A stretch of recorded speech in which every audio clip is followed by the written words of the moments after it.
What's up, racing fans, and welcome to my NASCAR race review on Tim Reynolds Show, as we're reviewing the NASCAR Cup Series race from Michigan International Speedway this past weekend. And man, with just a few races left in the season before the NASCAR Cup Series playoffs start, man, the things are heating up with the NASCAR Cup Series drivers, especially coming to a fast track like Michigan International Speedway. And we would see the number 11 Toyota, driven by Denny Hamlin, get the pole on this one, as a Toyota is looking to win this race after Ford has won the last 9 straight races at Michigan International Speedway, a track record. But we would only get 51 laps into this race before we would have a rain delay, which would end up postponing this race, and we would have to resume it on Monday. And when we came out on Monday, the drivers were ready to go, and we would see in stage 1, we would have our winner, the number 12 Ford, driven by Ryan Blaney, the defending Series Cup champion, as he would get some stage points with that stage 1 win. And also our stage 2 winner would be none other than the number 8 Chevy, driven by Kyle Busch, as both of these drivers would get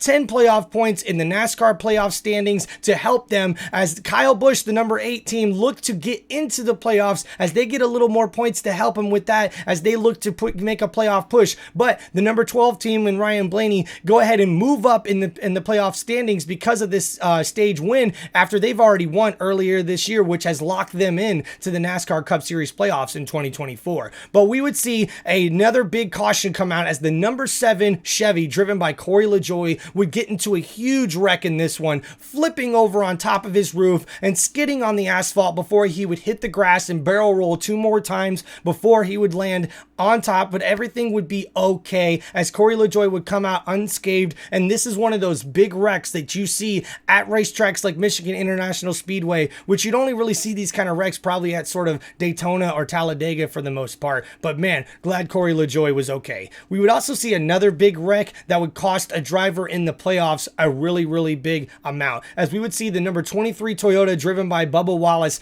finish 26th in this one after wrecking out, which means he drops from number 15th in the point standings for the NASCAR playoffs to number 17th, which means he's going to have to get a victory in these next 2 races or really finish well to get back into the top 16 so he can make the NASCAR Cup Series playoffs in 2024.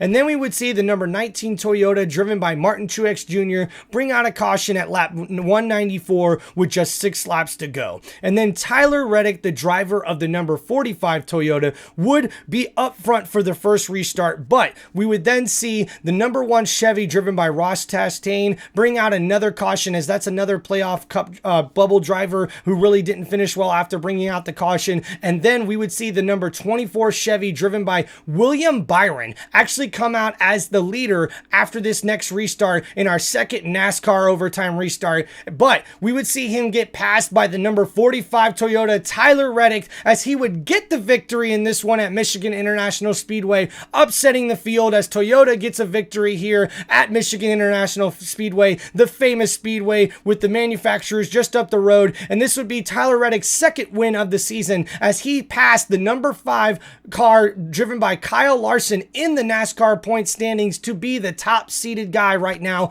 in the standings. Wow, what a great win for the number 45 Toyota team, for Denny Hamlin and Michael Jordan's team there, 23-11. Man, this was a great win for them. Their second win of the year there for Tyler Reddick, after he's been on a tear as of lately, literally finishing in the top 10, I think, in the last 4 or 5 races in a row. So this was obviously coming. Tyler Reddick is going into the playoffs with such more momentum, and now with this victory here, we only have 2 more races left in the NASCAR Cup Series regular season, with Daytona and Darlington coming up, which means, hey, anything can happen at Daytona, and Darlington's really tough to tame. So it's going to be really hard to see who makes the NASCAR Cup Series playoffs, with the cut line being right at 16 drivers, and we only have really 3 or 4 spots left, with all of these drivers already winning in the NASCAR Cup Series playoffs. Whew, it is heating up, guys. And now this has been your NASCAR Cup Series review from Tim Reynolds Show. Please like and subscribe to the channel for more NASCAR content and sports entertainment right here on Tim Reynolds Show. Thank you guys so much for supporting the channel. I appreciate you, NASCAR fans. You guys are some of the best in the world. And thank you, everyone, for coming to Michigan International Speedway. I got to check out this speedway last year with my wife, and it was amazing. I cannot wait to go back and see another badass NASCAR Cup Series race at Michigan International Speedway. Thank you guys so much for liking the channel. Please leave some comments. Let me know what you think of the show. I really appreciate you guys' feedback.